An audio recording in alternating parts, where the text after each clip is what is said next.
Hello traders, daily ട്രേഡേഴ്സിൻ്റെ പുതിയ വീഡിയോയിലേക്ക് എല്ലാവർക്കും സ്വാഗതം. ഇന്ന് അത്യാവശ്യം നല്ല മൂവ്മെൻറ്റുള്ള ദിവസമായിരുന്നു. ഇതാണ് Nifty support and resistance. Nifty open ചെയ്ത ഒരു സപ്പോർട്ട് ആൻഡ് റെസിസ്റ്റൻസിൻ്റെ സെൻറ്ററിലാണ്. ഇത് 25,500 ലെവൽ, 550 ലെവലിലേക്കാണ് ഓപ്പൺ ചെയ്തത്. പിന്നെ അവിടെ നിന്ന് ഒരു റെസിസ്റ്റൻസ് ബ്രേക്ക് ചെയ്യുകയായിരുന്നു. അവിടെ നിന്ന് വേറെ റെസിസ്റ്റൻസും കൂടി ഉണ്ട്. അതും കൂടിയും കണ്ടിന്യൂസ്ലി ബ്രേക്ക് ചെയ്ത് ഒരു അപ്പർ സൈഡ് മൂവ്മെൻ്റ് ആയിരുന്നു നിഫ്റ്റി തന്നത്. പിന്നെ നല്ലൊരു സെൽ ഓഫ് നടന്നിട്ടുണ്ട് നിഫ്റ്റിയിൽ. സെൽ ഓഫ് എവിടെയാണ് ക്ലോസ് ചെയ്യണത്? അതേ റെസിസ്റ്റൻസിൽ തന്നെയാണ് ക്ലോസ് ചെയ്യണത്. അവിടെ നിന്ന് പിന്നെയും ബൈങ് എടുത്ത് തിരിച്ച് കയറിയേക്കാണ്. പക്ഷെ നല്ല ഹ്യൂജ് സെൽ ഓഫുകളുണ്ട്. നമുക്കറിയാം നിഫ്റ്റി ഓൾ ടൈം ഹൈയിലേക്ക് പോയിക്കൊണ്ടിരിക്കുകയാണ്. ബാങ്ക് ഓൾറെഡി ഓൾ ടൈം ഹൈയിലാണ്. അപ്പോൾ സെൽ ഓഫുകളൊക്കെ എക്സ്പെക്റ്റ് ചെയ്യണം ഇങ്ങോട്ട് മാർക്കറ്റിൽ. ഒരു പർട്ടിക്കുലർ മൂവ്മെൻറ്റ് കിട്ടിക്കഴിഞ്ഞാൽ നല്ല സെൽ ഓഫുകൾ വരും.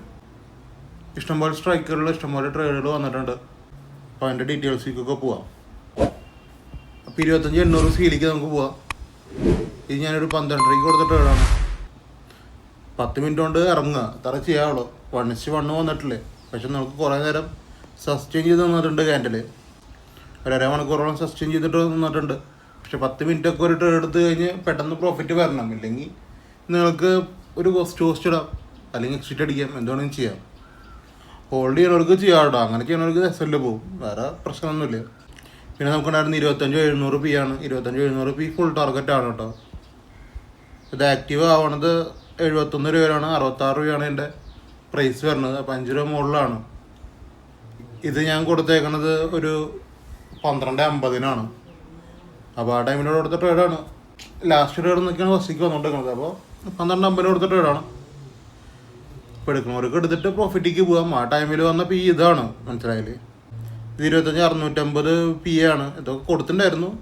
സെപ്പറേറ്റ് ഞാൻ മറ്റൊരു P ഫുൾ ടാർഗറ്റ് വന്ന സ്ഥിതിക്ക് പിന്നെ അത് പറയണില്ല. അത്യാവശ്യം നല്ല പോയിൻ്റൊക്കെ ഉണ്ടത്.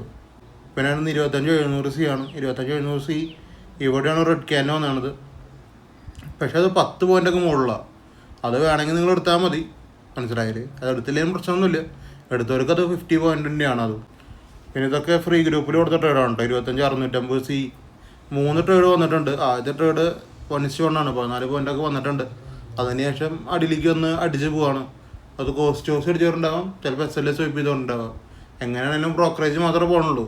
ഇനി 14 പോയിന്റിൽ എല്ലാ വിറ്റവർക്ക്, എല്ലാ ലോട്ടും വിറ്റവർക്ക് പ്രോഫിറ്റാണ്. ഇനി റീ എൻട്രി വന്നിട്ടുണ്ട്. റീ എൻട്രി 50 പോയിൻ്റാണ്. കറക്റ്റായിട്ട് അത് 72 കറക്റ്റായിട്ട് അത് ലിമിറ്റിൽ ആക്റ്റീവ് ആയിട്ടുണ്ട്. അപ്പോൾ റീ എൻട്രി ഉണ്ടായിരുന്നു. റീ എൻട്രി കറക്റ്റായിട്ട് ലിമിറ്റിൽ തന്നെ വന്നിട്ട് പോയിട്ടുണ്ട്. അത് ഫുൾ ടാർഗറ്റാണ്. അതങ്ങനെ എടുത്തവരുണ്ടെങ്കിൽ ഫുൾ ടാർഗറ്റ് പോയിണ്ടാവും. പിന്നെയുള്ള 92-ലത്തെ ഒരു എൻട്രിയാണ്. അത് നമുക്ക് റെഡ് ക്യാൻഡിൽ വന്നിട്ടില്ല. ഓൾറെഡി അടിയിലത്തെ ട്രേഡ്, ഇപ്പോൾ സെക്കൻഡ് ട്രേഡ് ഹോൾഡ് ചെയ്തിരിക്കുന്ന ആൾക്കാർക്ക് ഇത് ഈസി ആയിട്ട് കണ്ടിന്യൂ ചെയ്ത് പോകാമെന്നുള്ളൂ. ഇനി പർട്ടിക്കുലറായിട്ട് 92 റെഡ് ക്യാൻഡിൽ വരാത്തതുകൊണ്ട് തന്നെ ചിലപ്പോൾ എടുത്തിട്ടുണ്ടാവില്ല ചിലവരുന്നു. അപ്പോൾ അത് വിട്ട് കളഞ്ഞേക്കാം, അത്രേ ഉള്ളൂ കാര്യം. പിന്നെ നമുക്കുണ്ടായിരുന്ന സെൻസസിലാണ് 83,600 C ആണ്. 83,600 C 2 ട്രേഡ് കിട്ടിയിട്ടുണ്ട്. 2 ഫുൾ ടാർഗറ്റാണ്. രണ്ടാമത്തെ ട്രേഡ് 700 പോയിൻ്റൊക്കെ ആയിട്ടുണ്ട്. ആദ്യത്തെ ട്രേഡ് ഇവിടെ നിന്ന് കിട്ടണം. രണ്ടാമത്തെ ട്രേഡ് തൊട്ട് മുകളിലത്തെ പ്രൈസ് നിന്ന് കിട്ടണം. 400-ലും 473-ലും രണ്ടും 200 പോയിൻ്റ് തന്നെയാണ് വന്നതാണത്. പിന്നെ നമുക്കുണ്ടായിരുന്നത് ബാങ്കിലാണ്. ബാങ്കിൽ ഫസ്റ്റ് ട്രേഡ് ഒരു 74 പോയിൻ്റാണ് വന്നതാണ്. രണ്ടാമത്തെ ട്രേഡ് ഹോൾഡ് ചെയ്തിരിക്കണം കേട്ടോ, എന്നാലാണ് ഫുൾ ടാർഗറ്റിലേക്ക് പോവുള്ളൂ. 150 പോയിൻ്റ്. ഫസ്റ്റ് ട്രേഡ് ഹോൾഡ് ചെയ്യുന്നവർക്ക് അതും ഫുൾ ടാർഗറ്റ് തന്നെയാണ്, ഞാൻ പറയണമെന്ന് മാത്രം. ബേസിക്കലി അതൊക്കെ ഹോൾഡ് ചെയ്തിരിക്കുക, മനസ്സിലായില്ലേ. ഇപ്പോൾ 400-ന് ഒരു എൻട്രി എടുത്തു, അടുത്തത് 447-ന് ഒരു എൻട്രി എടുത്തു. ഹോൾഡ് ചെയ്തിരിക്കുന്നവർക്ക് ഇരിക്കാം, ഫുൾ ടാർഗറ്റ് ഇരിക്കുന്നവർക്ക് ഇരിക്കാം, അത്രയുള്ള കാര്യം. നിങ്ങൾക്ക് ബുക്ക് ചെയ്യണത് എവിടെയാണെന്ന് നിങ്ങൾക്ക് തന്നെ അറിയാം. അവിടെയാണ് നിങ്ങളുടെ അനാലിസിസ് ഒക്കെ വരേണ്ടത്. നമുക്ക് അവിടെ ചെയ്തു തരാൻ പറ്റുന്ന കാര്യം ഒരു പ്രൈസ് പറയുക, അവിടെ ഈ കണ്ടീഷൻ വെക്കുക, അത് വരുന്നുണ്ടെങ്കിൽ ട്രേഡ് എടുക്കുക എന്നുള്ളതാണ് എനിക്ക് പറയാൻ പറ്റുന്ന കാര്യം. ബുക്കിംഗ് എന്ന് പറഞ്ഞു കഴിഞ്ഞാൽ 150 പോയിൻ്റാണ്. ഇപ്പോൾ പാർഷ്യലായിട്ട് 75 പോയിന്റ് നമുക്ക് ബുക്ക് ചെയ്യാം. വരുന്ന നേരത്തെ 75 പോയിന്റ് ബുക്ക് ചെയ്യാം. 1:1 കഴിഞ്ഞിട്ട് കോസ്റ്റ് ഇടാം. അങ്ങനത്തെ കാര്യങ്ങളൊക്കെ അതിൻ്റെ ഉള്ളിലത്തെ ബാക്കി ഇൻസൈഡ് ഗെയിംസാണ്. എപ്പോഴും നിങ്ങൾക്കൊരു പ്ലാൻ ഉണ്ടായിരിക്കും നമ്മളവിടെ ഇറങ്ങണമെന്ന്. പിന്നെ നിങ്ങൾ പോർട്ട്ഫോളിയോ നോക്കിയിട്ട് ഇരിക്കാൻ പാടില്ല. നിങ്ങൾ കറക്റ്റ് ഈ കയറിപ്പോണ ആ ഒരു പോയിൻറ്റ്സ് ഉണ്ടല്ലോ, ആ പോയിൻറ്റ്സ് നോക്കി പഠിച്ചു കഴിഞ്ഞാൽ ഇത്രയും ബെറ്റർ ആയിരിക്കും നമ്മുടെ trading life.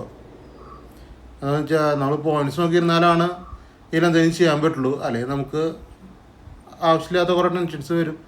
Profit and loss നോക്കിയിരുന്നു കഴിഞ്ഞാൽ അതിൻ്റേതായിട്ടുള്ള ടെൻഷൻസ് ഉണ്ടാവും. അപ്പോൾ അതൊക്കെയാണ് പറയാനുള്ള കാര്യം. പിന്നെ ബിറ്റ് കോയിൻ നല്ലൊരു രീതിക്ക് ഇടിയുന്നുണ്ട്. ബിറ്റ് കോയിൻ ഒരു 2 ആഴ്ചയായിട്ട് അത്യാവശ്യം നല്ല മൂവ്മെൻ്റ് ഉണ്ട്. നമുക്ക് ബിറ്റ് കോയിനിലൊക്കെ പ്രോഫിറ്റ് എടുക്കാൻ പറ്റുകയാണെങ്കിൽ എടുക്കാം. നല്ല ടൈമാണ്. ബിറ്റ് കോയിൻ, എത്തേറിയം അതൊക്കെ നല്ല ടൈമാണ്. 2 ആഴ്ചയായിട്ട് ട്രേഡിങ്ങിന് പറ്റിയ ടൈമിങ്ങളാണ്. ക്രൂഡ് ഓയിൽ ഞാൻ കൊടുത്തിട്ടില്ല. നാച്ചുറൽ ഗ്യാസ് കൊടുക്കാറുണ്ട് ഇപ്പോൾ. അതും കൊടുത്തിട്ടില്ല എന്നോ. നാച്ചുറൽ ഗ്യാസും ക്രൂഡ് ഓയിലൊക്കെ മൂവ് ചെയ്യട്ടെ. 2-3 ദിവസമായിട്ട് മൂവ്മെൻ്റ് ഒന്നുമില്ല. അപ്പോൾ മൂവ് ചെയ്ത് തുടങ്ങുമ്പോൾ നമുക്ക് നോക്കാം കേട്ടോ. അപ്പോൾ നിങ്ങൾ ട്രേഡിംഗ് ഒക്കെ ചെയ്യുമ്പോൾ നന്നായിട്ട് പഠിച്ചിട്ട് ചെയ്യുക, മനസ്സിലാക്കിയിട്ട് ചെയ്യുക. ഈസി അല്ല ഇതിൻ്റെ ഉള്ളിൽ നിലനിന്ന് പോവാന്ന് പറഞ്ഞു കഴിഞ്ഞാൽ.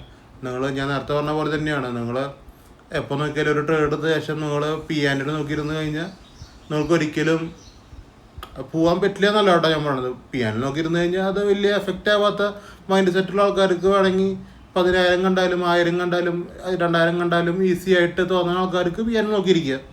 അതിനൊന്നും ഉറപ്പില്ലാത്ത ആൾക്കാർ പോയിന്റ്സ് നോക്കിയിരിക്കുക. അതായത് ഈ ചാർട്ട് എടുക്കുക. നിങ്ങൾ ഏത് സ്ട്രൈക്കാണ് എടുത്താണത് ആ ചാർട്ട് എടുക്കുക. അതിൽ എത്ര പോയിൻ്റാണ് മൂവ് ചെയ്യണത് ആ പോയിന്റ് നോക്കുക, ചാർട്ട് നോക്കുക. നമ്മുടെ ഒരു പോയിന്റ് വരച്ചിടുക. അത് എത്ര സമയത്ത് നമ്മൾ കട്ട് ചെയ്ത് ഇറങ്ങുക. ഇതാണ് ചാർട്ട് നോക്കിയിട്ട് നമുക്ക് ചെയ്യാൻ പറ്റുന്ന കാര്യം. P&L നോക്കിയിരുന്നു കഴിഞ്ഞാൽ നമുക്കത് കുറേ കാര്യങ്ങൾ മൈൻഡിൽ ഇങ്ങനെ വന്നുകൊണ്ടേയിരിക്കും. നിങ്ങൾ ലോട്ട് കൂട്ടിയിട്ടൊരു റിസ്ക് പോലെ ചെയ്യുകയാണെന്നുണ്ടെങ്കിൽ നിങ്ങൾക്ക് P&L നോക്കേണ്ട വരും. P&L നോക്കിയിട്ട് നിങ്ങൾക്ക് വിൽക്കേണ്ട വരും. അതായത് സാധാരണ എടുക്കുന്നത് 2 ലോട്ടാണ് ആൾ പോയിട്ട് ഒരു 10 ലോട്ട് എടുത്തു, ടെൻഷനായി. നിങ്ങളുടെ ക്യാപിറ്റൽ ഇപ്പോൾ ഇന്ന് നിങ്ങളൊരു 2 ലോട്ട് എടുക്കുന്ന ആൾക്കാരാണ്. ഇതേ സംഭവം തിങ്കളാഴ്ച പോയിട്ട് നിങ്ങൾ നിങ്ങളിൽ 10,000 രൂപ 2 ലോട്ട് എടുത്തു. ഇതേ 10,000 രൂപയ്ക്ക് തിങ്കളാഴ്ച നിങ്ങൾ 10 ലോട്ട് എടുത്തു കഴിഞ്ഞാൽ ടെൻഷനായി. അതവിടെ എന്താണെന്ന് വെച്ചാൽ നിങ്ങൾക്ക് അറിയാം അത് കുറച്ച് കഴിഞ്ഞാൽ അടിയിലേക്ക് പോകുന്ന മെൽറ്റിംഗ് ആയി നമുക്ക് നല്ല ലോസ് വരും. അതേപോലെയാണ് കുറച്ച് ദൂരം കയറി പോയി കഴിഞ്ഞാൽ നല്ല പ്രോഫിറ്റ് വരും. അപ്പോൾ നമുക്ക് P&L നോക്കി ഇരുന്നാലും തെറ്റില്ല. അവിടെ തെറ്റ് പറയാൻ പറ്റില്ല. അത് ഞാൻ തെറ്റും പറയണില്ലേ. വലിയ ലോട്ട് എടുക്കുമ്പോൾ ടെൻഷൻ ഹൈ എൻഡാണ്, പ്രഷർ ഹൈ എൻഡാണ്.